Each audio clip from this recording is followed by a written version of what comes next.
Once upon a time, there were 5 Chinese brothers, and they all looked exactly alike.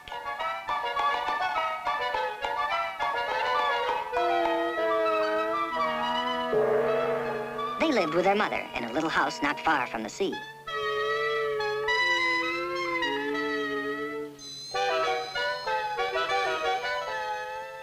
The first Chinese brother could swallow the sea. The second Chinese brother had an iron neck. The third Chinese brother could stretch and stretch and stretch his legs. The fourth Chinese brother could not be burned. And the fifth Chinese brother could hold his breath indefinitely.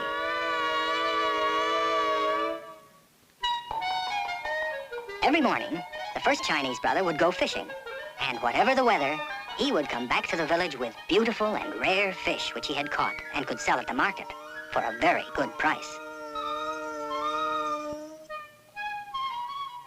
One day, as he was leaving the marketplace, a little boy stopped him and asked him if he could go fishing with him.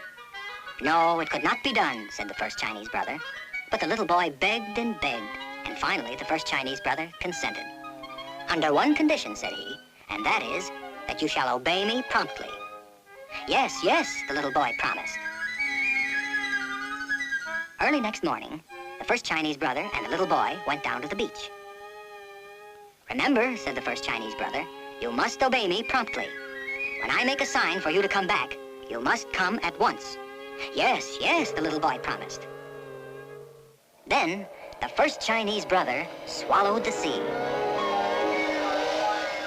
And all the fish were left high and dry at the bottom of the sea, and all the treasures of the sea lay uncovered.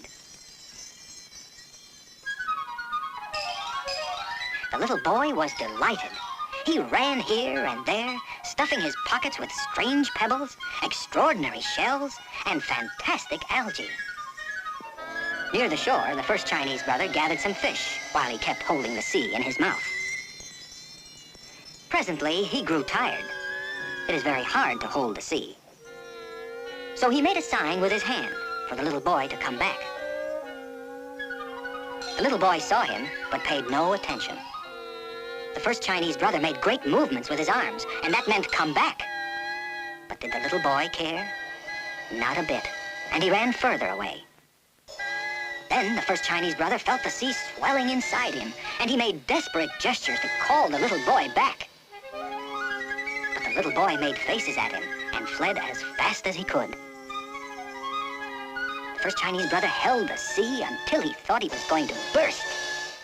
All of a sudden, the sea forced its way out of his mouth, went back to its bed, and the little boy disappeared. When the first Chinese brother returned to the village alone, he was arrested, put in prison, tried, and condemned to have his head cut off. On the morning of the execution, he said to the judge, "Your Honor, will you allow me to go and bid my mother goodbye?" "It's only fair," said the judge. So, the first Chinese brother went home, and the second Chinese brother came back in his place.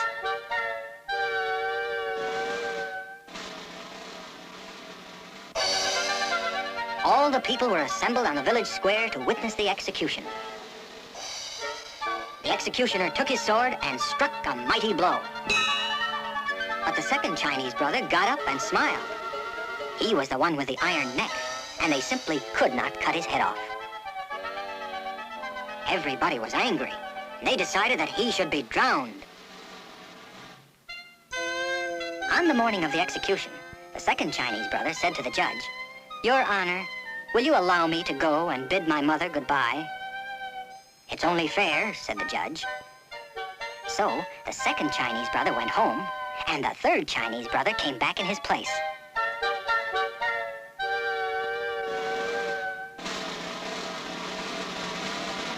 He was pushed on a boat which made for the open sea. When they were far out on the ocean, the third Chinese brother was thrown overboard. But he began to stretch and stretch and stretch his legs way down to the bottom of the sea, and all the time his smiling face was bobbing up and down on the crest of the waves. He simply could not be drowned. Everybody was very angry, and they all decided that he should be burned. On the morning of the execution, the third Chinese brother said to the judge, "Your Honor, will you allow me to go and bid my mother goodbye?" "It's only fair," said the judge. So the third Chinese brother went home, and the fourth Chinese brother came back in his place.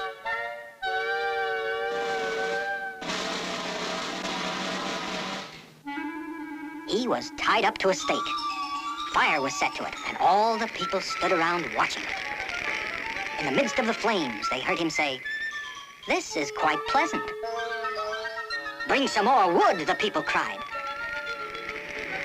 The fire roared higher.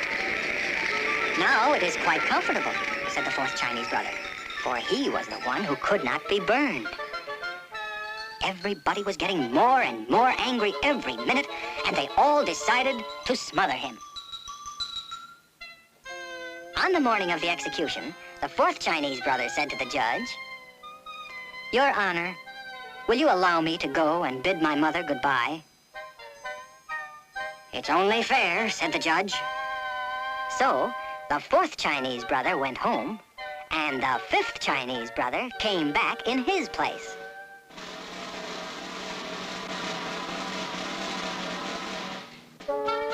A large brick oven had been built on the village square, and it had been all stuffed with whipped cream.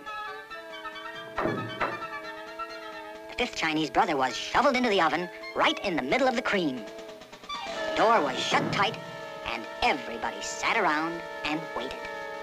They were not going to be tricked again, so they stayed there all night and even a little after dawn, just to make sure. Then they opened the door and pulled him out. And he shook himself and said, "My, that was a good sleep." Everybody stared open-mouthed and round-eyed. But the judge stepped forward and said, "We have tried to get rid of you in every possible way, and somehow it cannot be done. It must be that you are innocent." "Yes, yes," shouted all the people. So they let him go, and he went home. And the 5 Chinese brothers and their mother all lived together happily for many years.